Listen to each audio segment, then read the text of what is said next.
혹시 원인 모를 통증이나 뭐랄까 머리가 멍한 브레인 포그 같은 것 때문에 고생하고 계신가요? 요즘 들어 이런 증상 겪는 분들이 진짜 많아졌어요. 그래서 오늘 우리 마음하고 몸이 어떻게 연결돼서 이런 증상이 나타나는지 그 놀라운 비밀을 한번 파헤쳐보려고 합니다. 자, 이 질문 한번 보세요. 요즘 딱히 스트레스 받는 일도 없는데 왜 몸은 계속 아플까? 어떠세요? 이 고민 정말 많이들 하시지 않나요? 바로 이 질문에서부터 오늘 이야기를 시작해볼까 합니다. 네, 첫 번째 파트입니다. 현대인의 건강 퍼즐. 브레인 포그니, 자율신경 문제니, 병원에 가도 딱지 원인을 못 찾는 그런 알쏭달쏭한 증상들이 꼭 현대 사회에 풀리지 않는 숙제 같아요. 지금부터 그 퍼즐을 한번 같이 맞춰보겠습니다. 사실 우리 몸이요, 마음이랑 속도가 똑같지가 않아요.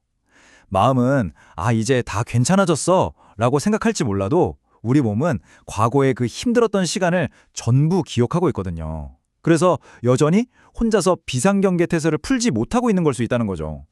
아니, 마음은 괜찮다는데 왜 몸은 계속 비상 상황일까요? 그 비밀이 바로 우리 몸의 자동 경보 시스템, 바로 자율신경계에 숨어 있습니다. 이게 대체 뭐길래 우리를 이렇게 힘들게 하는 건지 한번 들여다보죠. 자, 우리 몸 안에는 교감신경이라는 게 있어요. 이걸 아주 쉽게 비유하자면 우리가 산길을 가다가 갑자기 호랑이를 딱 마주쳤을 때 으아! 싸워야 하나? 아니면 냅다 튀어야 하나? 이걸 0.1초 만에 결정하게 만드는 생존 시스템이에요.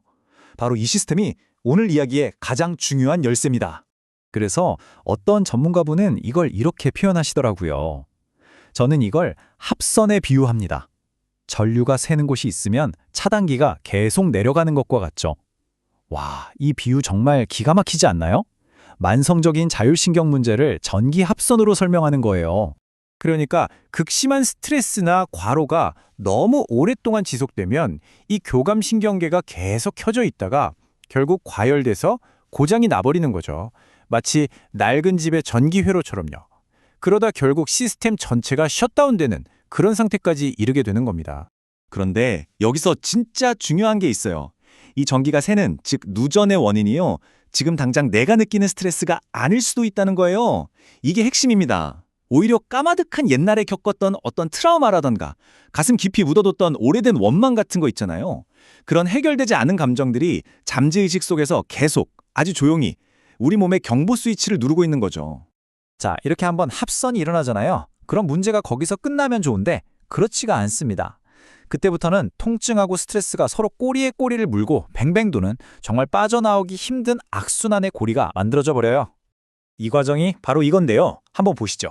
먼저 잠재의식 속 그 합선이 교감신경 스위치를 팍 켜요. 그럼 우리 몸은 비상사태인 줄 알고 혈관을 꽉 조여서 혈액순환이 나빠지죠. 피가 잘 안 통하니까 당연히 염증이 생기고 근육은 딱딱하게 굳고요. 결국 이게 통증으로 나타나는 겁니다. 근데 더 큰 문제는 이 통증 자체가 또다시 뇌에 위험해 하는 신호를 보내서 교감신경을 더더욱 흥분시킨다는 거예요. 이게 바로 그 지긋지긋한 악순환의 정체입니다. 그렇다면 이 끊어지지 않을 것 같은 악순환의 고리 도대체 어떻게 끊어낼 수 있을까요? 해법은 의외로 간단한 원리에 있습니다. 바로 몸과 마음, 이 두 가지를 동시에 들여다봐야 한다는 거죠. 어느 한쪽만 치료해서는 절대 안 돼요. 다시 아까 그 전기 비유로 돌아와 볼게요.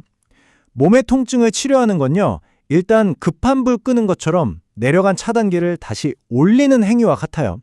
하지만 마음을 치유하는 건 애초에 왜 차단기가 자꾸 내려갔는지 그 원인, 즉 어디서 전기가 새고 있는지 그 낡은 전선을 찾아서 수리하는 훨씬 더 근본적인 작업인 거죠. 핵심이 바로 이겁니다.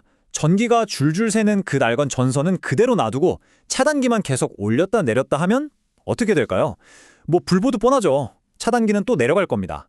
즉, 몸에 나타나는 통증만 붙잡고 씨름하는 건 임시방편일 뿐 근본적인 해결책이 될 수 없다는 뜻입니다. 자, 그럼 가장 중요한 질문이 남았죠. 내 안에 그 낡은 전선은 대체 어떻게 찾아서 수리할 수 있을까요? 지금부터는 그 구체적인 방법들을 한번 알아보겠습니다. 이건 병원에서 해주는 게 아니에요. 내 안에서부터 시작해야 하는 여정입니다. 이 누전의 원인을 찾는 방법은 사실 여러 가지가 있어요. 책을 읽으면서 다른 사람들의 지혜를 빌릴 수도 있고, 철학이나 종교의 가르침 속에서 큰 깨달음을 얻을 수도 있죠. 또 요즘에는 유튜브 같은 곳에서 나와 비슷한 경험을 한 사람들의 이야기를 들어보는 것만으로도 정말 큰 위로와 힌트를 얻을 수 있습니다. 어쩌면 지금 우리가 겪고 있는 이 몸의 아픔이요. 그냥 없애버려야 할 귀찮은 문제가 아닐지도 몰라요.